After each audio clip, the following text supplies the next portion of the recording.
मदरसों के जरिए पाकिस्तान भारत में आतंकवाद को बढ़ावा दे रहा है। वहाँ करीब 40,000 मदरसे हर साल बड़ी तादाद में आतंकवादी तैयार कर रहे हैं। यही नहीं, पाकिस्तान की कश्मीर नीति अब भी सेना के ही कंट्रोल में है।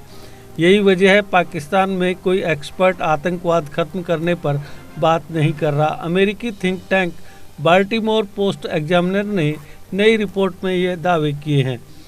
रिपोर्ट में नए पाकिस्तानी पीएम शहबाज शरीफ के बयान को सेना को खुश करने के लिए दिया हुआ रटा-रटाया बयान करार दिया गया है। उन्होंने कहा था, हम भारत से अच्छे रिश्ते चाहते हैं, लेकिन स्थायी शांति कश्मीर विवाद के समाधान के बिना संभव नहीं है। रिपोर्ट के मुताबिक पाकिस्तान कृषि आधारित देश है। उसके पश्चिमी हिस्से की ज़रूरत का 2/3 पानी कश्मीर की नदियों से आता है। उसने कानूनों का पालन करने के बजाय कश्मीर पर कब्जा करने की नीति अपनाई। पाकिस्तान ने शुरू से ही कश्मीर में राजनीतिक घटनाक्रम से छेड़छाड़ की। भारत और पाकिस्तान के ब्रिटिश प्रभुत्व में शामिल होने के लिए कतार में लगी कुल 565 रियासतों में से कश्मीर एकमात्र ऐसा राज्य था जिसे पाकिस्तान के आक्रमण का सामना करना पड़ा था। ब्रिटिश सरकार ने दोनों अधिराज्यों के बीच रियासतों को वितरित करने के लिए एक स्पष्ट संवैधानिक प्रक्रिया स्थापित की थी।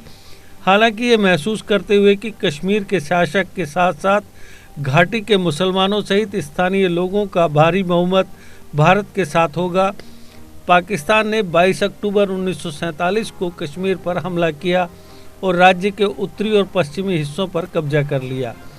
22 अक्टूबर 1947 को कश्मीर पर पाकिस्तानी हमले के बाद तत्कालीन प्रधानमंत्री जवाहरलाल नेहरू ने संयुक्त राष्ट्र सुरक्षा परिषद में मामला रखा। उन्होंने पाकिस्तान को बंटवारे की प्रक्रिया नियमों के तहत पूरी करने और कब्जा किए क्षेत्रों से अपने सैनिक हटाने के लिए कहा। रिपोर्ट के मुताबिक सिक्योरिटी काउंसिल ने पाकिस्तान को गिलगित और अन्य हिस्सों से पीछे हटने को कहा, लेकिन पाकिस्तान ने इसे नहीं माना। 1956 के बाद से पाकिस्तान ने पीओके में धार्मिक व नस्ली संतुलन बिगाड़ना शुरू कर दिया। 1956 में ब्रिटिश सरकार ने पाकिस्तान की स्थिति को प्रभुत्व से एक संप्रभु राष्ट्र में उन्नत किया, जिससे उसके नागरिकों के लिए महान राजनीतिक और आर्थिक अवसर आए। हालांकि इस पदोन्नति ने पाकिस्तानी शासकों को गिलगित में अवैध धार्मिक और नस्लीय जनसांख्यिकी प्रवर्तनों को भड़काने और चीन और अफगानिस्तान की सीमा से लगे कश्मीर के कुछ हिस्सों पर सैन्य नियंत्रण को मजबूत करने का भी फायदा उठाया। कश्मीरियों पर जीत की कोई उम्मीद न होने के कारण पाकिस्तानी शासकों ने गियर बदल दिए और कश्मीर के गिलगित, मुजफ्फराबाद और मीरपुर जिलों को खाली करने से इनकार कर दिया। भारत के साथ सहयोग करने और कश्मीर पर शांतिपूर्ण समाधान पर पहुंचने के लिए संयुक्त राष्ट्र आयोग द्वारा निर्धारित शर्तों को पूरा करने के बजाय पाकिस्तान ने कश्मीरी मुसलमानों को भारत से दूर करने के लिए इस्लामी चरमपंथ को नियोजित करना शुरू कर दिया।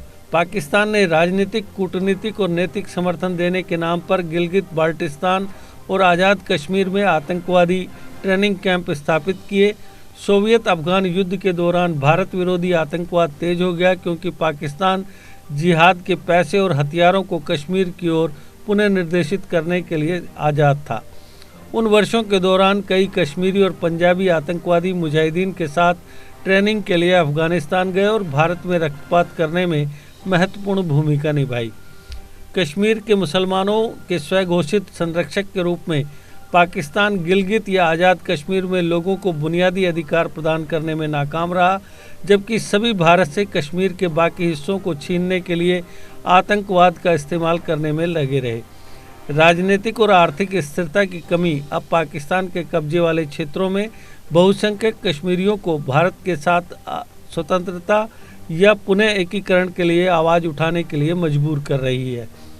नवनियुक्त प्रधानमंत्री शरीफ का बयान इस आम धारणा को मजबूत करता है कि पाकिस्तान की कश्मीर नीति सैन्य नहीं बल्कि नागरिक प्रशासन चलाता है और इस्लामाबाद में सरकार बदलने से भारत के साथ संबंध सुधारने में मदद नहीं मिलेगी। राष्ट्रीय बजट में एक महत्वपूर्ण दावे को सही ठहराने के लिए सैन्य जर्नलों के लिए कश्मीर पर गतिरोध बनाए रखना महत्वपूर्ण है। पाकिस्तान का एकमात्र सहयोगी चीन भी चाहता है कि कश्मीर गतिरोध धीमी गति से जारी रहे।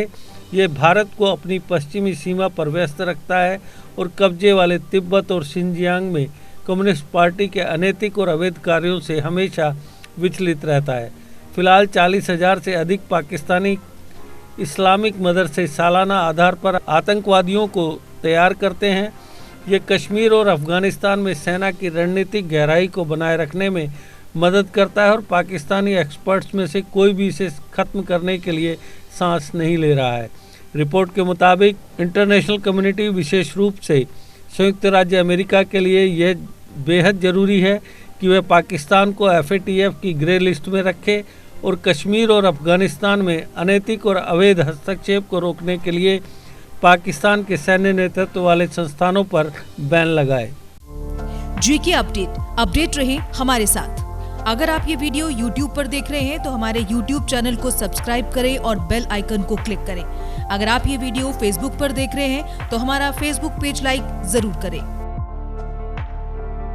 For advertisement please contact 705-109-1811।